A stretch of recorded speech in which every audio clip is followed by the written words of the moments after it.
दीपिका पादुकोण बॉलीवुड की जानी मानी अभिनेत्री जो फिलहाल कॉफी विद करण के सीजन 8 में अपने हस्बैंड रणबीर सिंह के साथ आई और उनके ओपन रिलेशनशिप को लेकर दिए गए स्टेटमेंट की वजह से अब उनकी कंटिन्यू ट्रोलिंग हो रही है। थोड़ी नजर अगर दीपिका के करियर पर डाली जाए तो दीपिका ने अपने करियर की शुरुआत मॉडलिंग से की। अगर दीपिका के करियर की बात की जाए तो दीपिका ने अपने करियर की शुरुआत मॉडलिंग से की।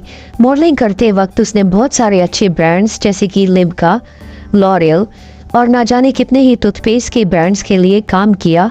मॉडलिंग में अपने अच्छे काम के चलते दीपिका ने बहुत सारे अवार्ड्स भी हासिल किए मॉडलिंग में, जैसे कि fresh face of the year and model of the year. इसी बीच उसकी मुलाकात मॉडल निहार पांडे के साथ 2004 में हुई, जिसके साथ उसका रिलेशनशिप बहुत अच्छा चला।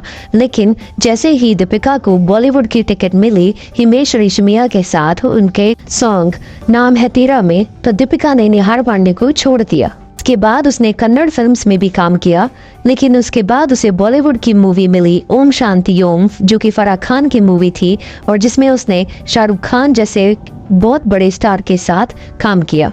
इस फिल्म ने ही आगे चलकर दीपिका के कैरियर के लिए एक माइलस्टोन का काम किया, क्योंकि इस फिल्म में उसकी एक्टिंग को बहुत अप्रिशिएट किया गया। इसके बाद उसने बचना है हसीनों, चांदनी चौक टू चाइना, रामलीला और ना जाने कितनी ही सक्सेसफुल मूवीज की।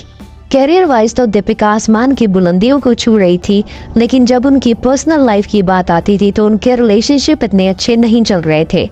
निहार पांडे को छोड़ने के बाद उन्होंने थोड़ी बहुत मॉडलिंग उपेन पटेल के साथ भी की, जिसमें उनकी केमिस्ट्री को साथ में देखते हुए सबने कहा कि ये शायद एक दूसरे को डेट कर रहे हैं। लेकिन ये कितना सच था, ये कितना झूठ, ये कोई नहीं जानता।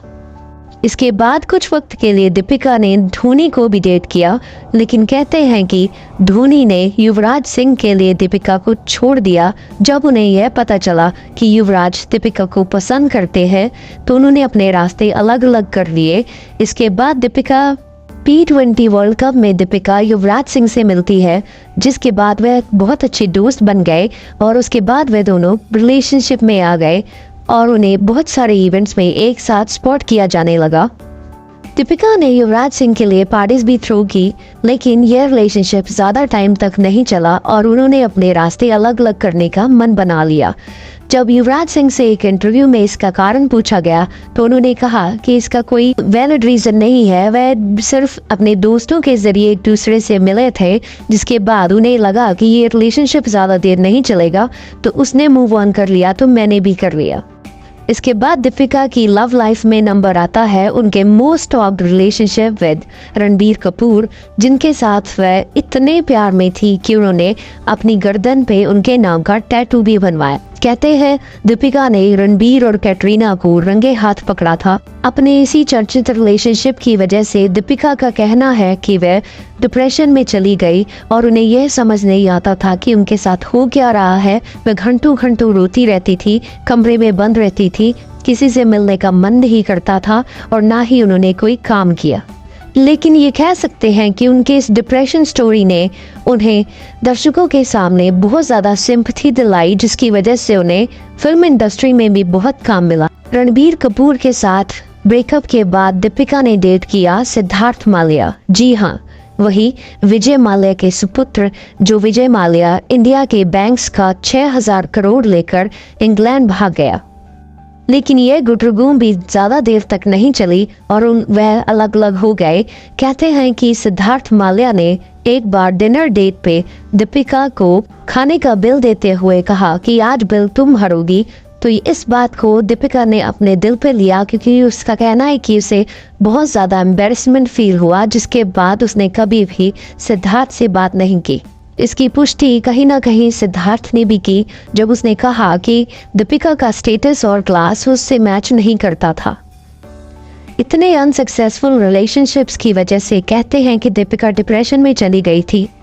लेकिन अब जब Deepika professional and personal life में बहुत अच्छे मुकाम पर है, तो वो कॉफी विद करण में जब अपने हस्बैंड के साथ आई तो मैडम कुछ ऐसा बोल गई जो शायद उसे नहीं बोलना चाहिए था। उसने कहा कि इतने सारे अनसक्सेसफुल रिलेशनशिप्स के बाद उसे समझ नहीं आ रहा था कि वह क्या करे, कहाँ जाए।